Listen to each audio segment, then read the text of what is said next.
Author's Preface to the Revised Edition. Living in the Light was first published in 1986. Since that time, it has sold over 1 million copies and has been translated into many languages all over the world. Today, it continues to sell steadily, and I receive continuous feedback that it is touching people's lives in a meaningful way. Not long ago, I revised and updated my first book, Creative Visualization, and ever since that time, I've been feeling that I'd like to do the same for Living in the Light. The basic message of the book seems to be as timely and relevant as ever. Over the years since I wrote it, however, my understanding has developed and, hopefully, deepened through my own life experience and my work. LIL Quark FM January 22, 01842 AM Page 1. To Living in the Light. With others. I felt that there were many things I would say somewhat differently now, and that perhaps it would be valuable to my readers to hear more of my ongoing story as well as some of my older and wiser perspective. Having updated these two books, I now realize that revising a classic book is a delicate and difficult art form quite different from writing one. The challenge is this: how do I bring it up to date and into alignment with my present understanding while respect ing and honoring the integrity and power of the original work, which in a sense is a living entity unto itself? When I sat down to revise Living in the Light, I hadn't read it for a number of years. As I went through it, I had two distinct reactions. One response was, "Wow, this is really good. I forgot that I was saying this stuff so clearly way back then." The other response was an embarrassed wince when I felt I had said something a little too simplistic or grandiose, or found something I no longer agreed with. I have not made major changes to the book. I have extended and updated my story in the introduction, and reorganized a little, adding a chapter and taking out two others that no longer fit well. Otherwise, I have simply reworked it a bit, adding, subtracting, and editing to bring it more into alignment with my current views.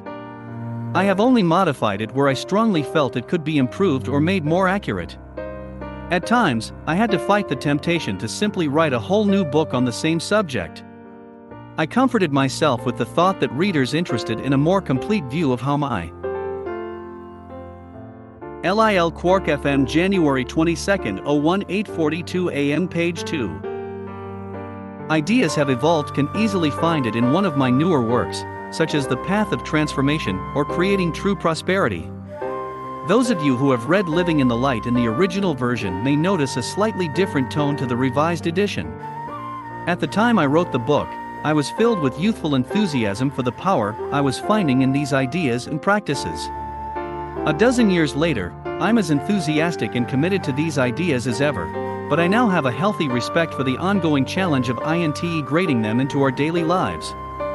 So you may notice a somewhat humbler approach, acknowledging and honoring the complexities of life and the human journey.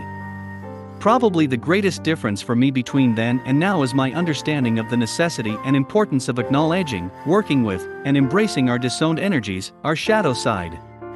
At this point, the phrase living in the light has a deeper and subtler meaning for me than before. It refers to the consciousness and balance that comes into our lives as we become aware of, accept, and express the many aspects of who we are, including the parts that we may have feared and rejected. When I wrote this book, the millennium change was still years away. Now it is at hand, and the idea that we are creating a new world seems more relevant than ever. Whether you have read Living in the Light before and are curious to read the revised version, or are a first-time reader, welcome. I hope you enjoy the book and find inspiration on your journey of self-discovery. Author's Preface 3. LIL Quark FM January 22, 01842 AM Page 3. Introduction. The beginning of my journey. I have always had a burning desire to understand how the universe works, what life is all about, and the meaning and purpose for which I am here. In retrospect, I can see that my entire life has been devoted to my search for truth and understanding. I was brought up in a very intellectual, well-educated, non-religious family. My parents were essentially atheists, and very early on, I remember having the attitude that a belief in God was a human fabrication, a fantasy, a superstition created to help people. 4. Lil Quark FM January 22, 8:42 AM page 4. Feel better about the totally unexplained and unexplainable predicament we seem to find ourselves in. Human existence, or any other kind of existence, was simply an accident of nature and had no particularly fathomable meaning. I preferred to admit that I didn't know how we got here or why, rather than to adopt a simplistic explanation merely to gain a sense of security.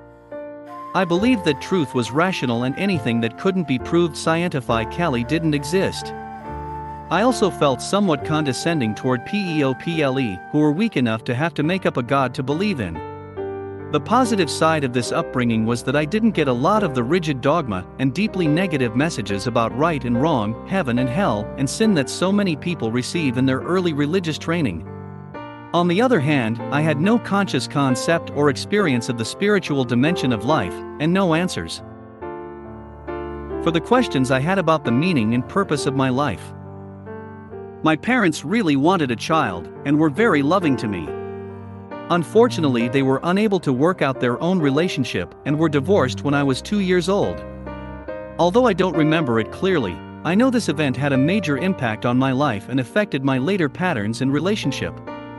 After the divorce, I lived with my mother, who never remarried or had any other children. My father did remarry, and I often visited my father and his other family. My mother developed a successful career as a city planner in the days when there were few women in that field. She dealt with the usual challenges of single parenting, trying to balance the needs of her child with the demands of her work. Being the only child of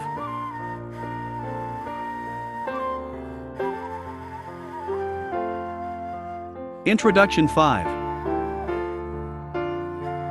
Lil Quark FM January 22, 8:42 AM page 5.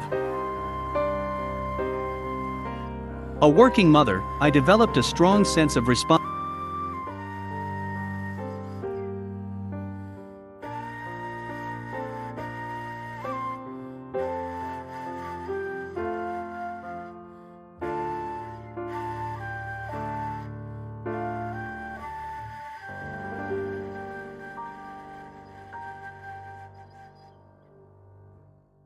living in the light.